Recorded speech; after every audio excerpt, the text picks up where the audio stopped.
Hi, ఎలా ఉన్నారు? అంతా బాగున్నారా? ఊరినే ర్యాండమ్గా కొన్ని విషయాలు మాట్లాడుకుందాం. పెళ్ళి సీజన్ కదా, ఇవాళ ఒక పెళ్ళికి వెళ్ళాను. మా చెల్లి తరఫు బంధువులు, మాకు కూడా పరిచయం ఉన్నవాళ్ళే. కానీ చాలా ఆదరంగా చాలా బాగా చేశారండి. అంటే పెద్ద ఫంక్షన్ హాల్ తీసుకున్నామా, ఎంత ఖర్చు పెట్టాము, ఇవన్నీ అందరికీ మ్యాటర్ కాదు. మనకి వెళ్ళిన వాళ్ళకి మ్యాటర్ ఏంటి, మన చక్కగా వాళ్ళు పలకరించారా లేదా, మన ప్రెజెన్స్ని వాళ్ళు హ్యాపీగా ఫీల్ అవుతున్నారా లేదా.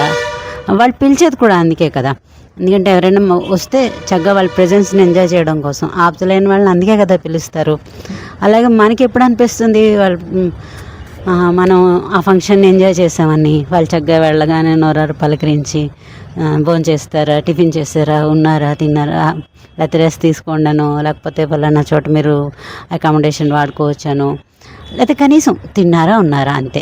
ఇప్పుడు పెళ్లి కూతురు తల్లి తండ్రి చాలా బిజీగా ఉంటారు పెళ్లి పనుల్లో. చాలా బిజీగా ఉన్నప్పుడు వేరే వాళ్ళకి దగ్గర బంధువులకి అప్పచెప్పి, లేకపోతే కనీసం మనకు తెలిసిన వాళ్ళకి అప్పచెప్పి, ఎవరో ఒకళ్ళు అలాగా కొంచెం ఒంట్లో బాగాలేని వాళ్ళకో పెద్దవాళ్ళకో అసిస్ట్ చేస్తూ అలా చక్కగా ఇన్వాల్వ్ చేశారనుకోండి, మనం కూడా ఆ ఫంక్షన్ మనం చాలా బాగా ఎంజాయ్ చేస్తాం. అలాగే ఫోటోలకు రండి అని పిలవడం అలాంటివి, అంటే అలా మనతో తీసుకోవాలని కాదు, అది కొంచెం ఆదరంగా నవ్వుతూ చెప్పారనుకోండి, మనకు బాగా అనిపిస్తుంది కదా చాలా. అలా దగ్గర వాళ్ళే అవుతారు చాలా.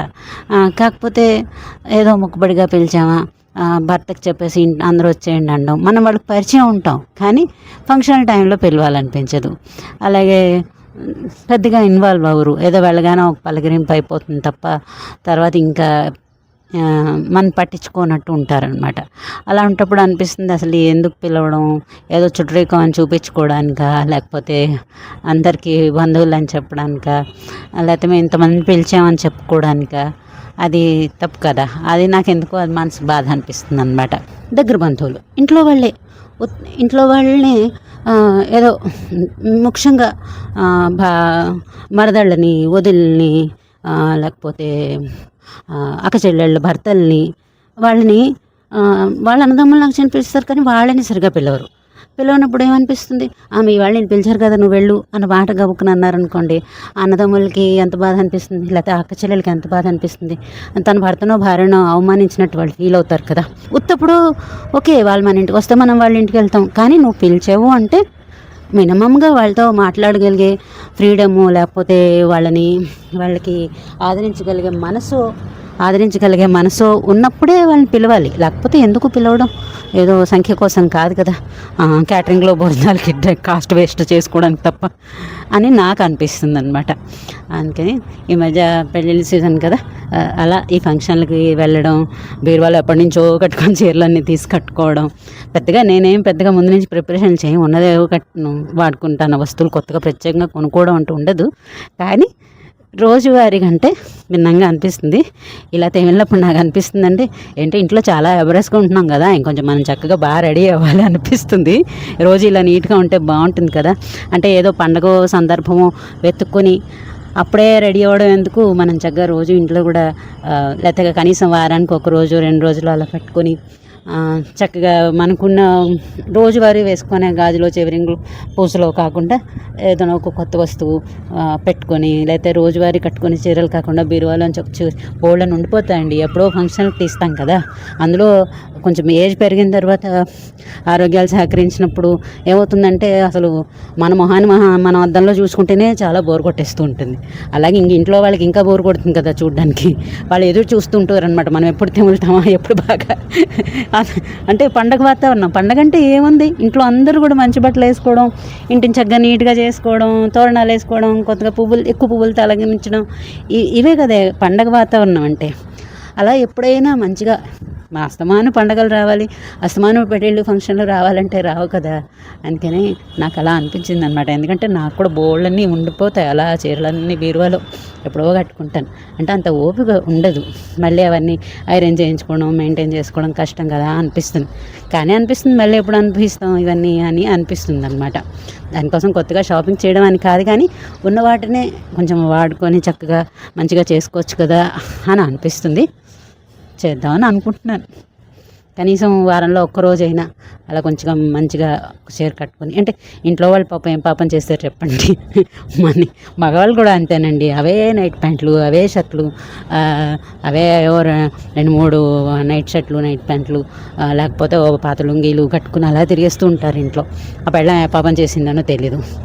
అలాగా కొంచెం మంచిగా వాళ్ళు కూడా రెడీ అవ్వచ్చు, పిల్లలు కూడా రెడీ అవ్వచ్చు, చక్కగా సరదాగా అందరూ ఈ ఇంట్లోనే చక్కగా అందరూ ఒక మంచిగా ఇవాళ అందరం బాగా రెడీ అవుదాం అని అనుకుని, అలాగే ఇవాళ అందరం చక్కగా కూర్చుని ఏదైనా గేమ్ ఆడుకుందాం, ఫోన్లు టీవీలు పక్కన పెట్టేసుకుని ఒక గేమ్ ఆడదాం.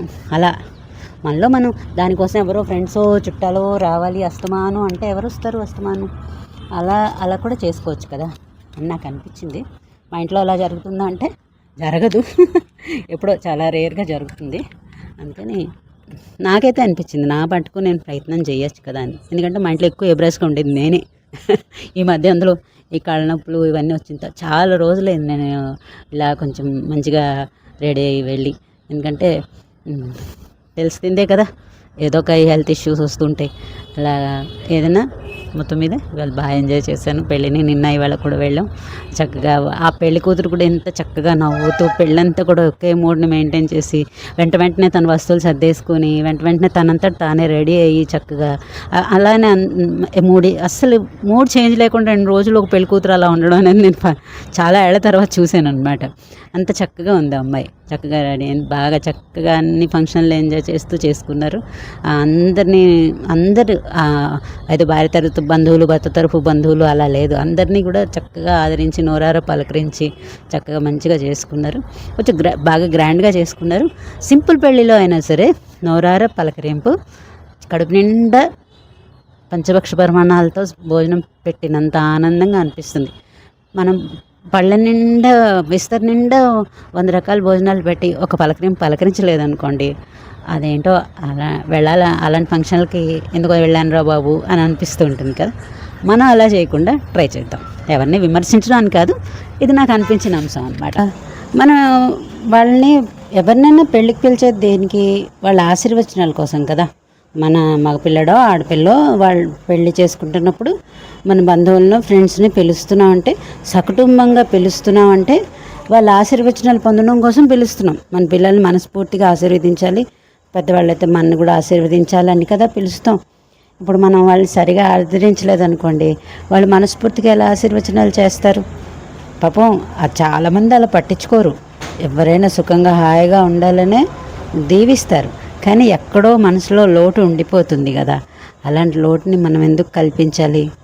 మనం పిలుస్తున్నామంటే మనస్ఫూర్తిగా పిలవాలి, మనస్ఫూర్తిగా పిలిచినప్పుడు మనస్ఫూర్తిగా ఆదరించాలి కదా. అందరం చేస్తే ఇది సంబంధాలు నిలబెడితే ఆ పెళ్ళిళ్ళకి ఒక కళ వస్తుంది, అందం వస్తుంది. ఏదో పాడైపోయిన సంబంధాలు కూడా మళ్ళీ చక్కగా రిపేర్ అవుతాయి. లేదు ఇంకా అవే కొనసాగిస్తున్నాం అనుకోండి, ఇలాంటివి ఫంక్షన్స్ ఒక మంచి సందర్భం అన్నమాట. ఎక్కడైనా చిన్న మనస్పర్ధలో లేకపోతే అలకలో ఉన్నాయనుకోండి, అలాంటివి తీర్పుకోవడానికి కూడా సందర్భం, వాటిని బాగు చేసుకోవడానికి కూడా. కాబట్టి అలాంటప్పుడు పోలే ఉత్తప్పుడు ఏదో అనుకున్నాం, మళ్ళీ చక్కగా పెళ్ళికి వెళ్తే ఆదరించారు కదా అని అనిపించి కూడా మళ్ళీ మంచిగా మామూలుగా ఉండడానికి ప్రయత్నం చేస్తారు. అది కూడా కాదు, మన పర్పస్ ఏంటి? పిలిచిన పర్పస్ పోనీ అంతవరకైనా ఫుల్ఫిల్ చేయాలి కదా. ఇవి నేనైనా సరే, రేపు నేనైనా సరే, ఎవరైనా సరే మన ఇంటికి మరీ ఆగర్భ శత్రువులు ఎవరో పిలవం. ఇప్పుడు పరిస్థితి ఎలా ఉంటుందంటే, అటు వాళ్ళు పూర్తిగా మిత్రులు కాదు, పూర్తిగా శత్రుత్వం కాదు, ఏవేవో చిన్న అలకలు, లేకపోతే మన వాళ్ళు కొంతమందిని ఆదరించి కొంతమందిని ఆదరించకపోవడం, అలాంటివి కూడా. ఇగో చూడు, వాళ్ళతో అయితే బాగా మాట్లాడారు, మనతో మాట్లాడలేదు, లేకపోతే వాళ్ళకైతే ఎక్కువ ఇంపార్టెన్స్ ఇచ్చారు, మనకి ఇవ్వలేదు, అలా అనిపిస్తూ ఉంటుంది కదా.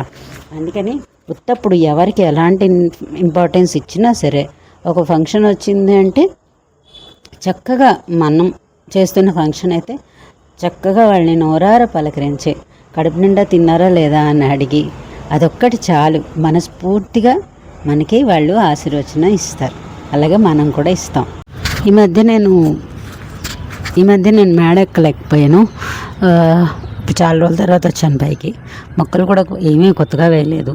బచ్చల మొక్క వేసింది పెద్దగా అయిపోయింది, కరివేపాకు మొక్కలు పెరిగాయి, అందులో చూపిస్తాను ఈ కెమెరా మీకు కనిపిస్తుంది. గులాబీ పువ్వులు మొగ్గలు పెట్టడానికి ఈ మధ్య 5-6 పువ్వులు పూసాయండి. మా అబ్బాయి కొనుక్కొని వచ్చాడు, మొగ్గ పెట్టి ఆల్రెడీ రాలిపోయింది కూడా, నేను చూడలేదు. అదే ఇక బచ్చల మొక్క ఇది కూడా కొమ్ము పక్కకి రాలిపోయింది, వంగిపోయింది. ఇదంతా పైకి కట్టాలి. ఇది కనబడుతుందా, ఇది దానిమ్మ మొక్కను నిమ్మ మొక్కలు వేశాను కదా, ఇందులో గడ్డి గాదం పిచ్చి మొక్కలు అన్నీ వచ్చేసాయి. ఇవేంటో మధ్యలో ఊరు వెళ్ళాం మేము, అందుకని ఇందులో కూడా బోల్డ్ని పచ్చిమిరప మొక్కలు నాటాను. అవి కూడా లేవు. కొత్తిమీర కూడా ఆ మధ్య బాగా వచ్చిందండి, మధ్యలో మరి ఎక్కువ వర్షాలు తక్కువ వర్షాలు ఏదో అయ్యి అది కూడా పోయింది. చామంతి మాత్రం ఇందులో పిలకలు పక్క నుంచి బాగా వచ్చి ఇందులో మళ్ళీ తులసి మొక్కలు బోల్డ్ని వచ్చేస్తాయి. ఇది మాత్రం బచ్చలు విడిగా తీసి పాతాను కదా, ఇదంతా చక్కగా పెరుగుతుంది, బచ్చలు బాగా వస్తుంది. ఇది కొంచెం ఒక రోజు కొంచెం ఓపిక చేసుకుని వచ్చి మళ్ళీ వీటన్నిటికీ కొంచెం సంరక్షణ చేయాలి. అది ప్రస్తుతం అమరశివులుగా. ఈ కరివేపాకు మాత్రం చాలా ఏళ్ళ తర్వాత కొంచెం గ్రోత్ వచ్చింది. ఇప్పుడు వీటికి నీళ్లు పోయాలన్నమాట పువ్వులకి, అంతే. కింద మొక్కలకు పచ్చిమిరప మొక్కలు బోళ్ళని కాయలు ఆల్రెడీ, అంటే బోళ్ళన్నట్టు పావు కేజీ కాయల కోసం మళ్ళీ ఇంకా చిన్న చిన్న పిందెలు ఇంకో పావు కేజీ వచ్చేటట్టు ఉన్నాయన్నమాట. పచ్చిమిరప ఎక్కువ కాస్తున్నాయి ఇప్పుడు ప్రస్తుతం. అది నా గార్డెనింగ్ అప్డేట్స్. సరే.